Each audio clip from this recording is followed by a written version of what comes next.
الحمد لله والصلاة والسلام على رسول الله. السلام علیکم و رحمت الله و برکاته. برادران و خواهران، برای شما سه مسئله مهم را بیان میکنم. میدانید که الله سبحانه و تعالی ما را خلق کرد، خلق کننده تمام زمین و آسمان، خلق کننده تمام مخلوقات این الله سبحانه و تعالی می باشد. هر یک ما میدانیم این چیز را، لیکن باید بدانیم که همان خلق کننده لایق عبادت است، همه عبادت برای او باشد. الله در قرآن میگوید: انا ارسلنا الیکم رسولا شاهدا علیکم كما ارسلنا الى فرعون رسولا فعصى فرعون الرسول فاخذناه اخذا وبیلا. ای مردم، ما برای شما پیامبری فرستادیم، یعنی رسول الله صلی الله علیه وسلم را، تا که شهید شود بین من و بین شمایان. این چنین ما به فرعون رسول فرستادیم که آن موسی علیه السلام باشد.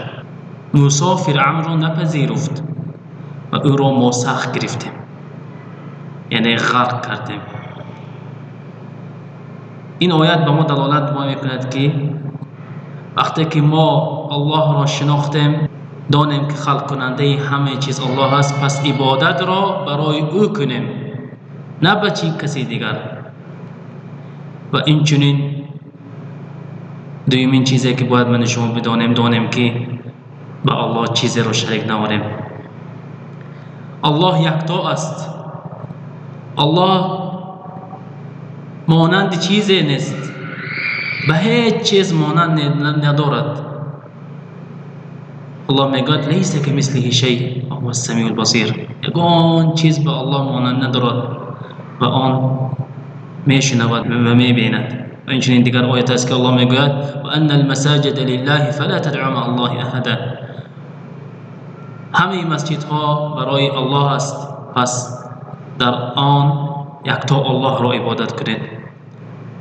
هزارها از قرآن کریم دلیل است که الله سبحانه و تعالی یکتا است و باید عبادت برای او باشد و به او چیزی را شریک قرار نداریم. حتی پیامبرها یا فرشته ها یا اولیاء را به الله شریک قرار ندهیم. هر چی را که طلب میکنیم از الله سبحانه و تعالی، الله میدهد. و ما یگان واسطه شرط ندارد، مباشرتاً از الله باید بپرسیم. پس سومین چیزی که باید من شما بدانیم، الله و رسول را سخنانشان را گوش بکنیم. وقتی که الله رسول را ما پرستیدیم، گفته های آنها را اجرا کنیم. ما که امتی پیامبر صلی الله علیه و سلم هستیم، پس چرا گفته او را قبول نمی کنیم؟ ما دشمن را دشمن حسابیم و دوست را دوست. و ما ممکن نیست که وقتی که دشمن است، کافر است، او را دوست کنیم، بلکه با قلب خود آنها را بد بینیم. یعنی هر یک گفته الله رسول ما باید قبول کنیم با جان دل، زیرا ما اولین چیزی که ما دوست داریم این الله است، بعد رسول الله صلی الله علیه و سلم. در سوره مجادله الله خبر داده میگوید که این آیت در حق ابو عبیده ابن جراح آمده است که در جنگ احد پدرش عبدالله ابن جراح را به قتل رسانید. سبب به قتل رساندنش دشمنی به الله داشت پدرش. پس الله و رسول الله دائم اطاعت کنیم.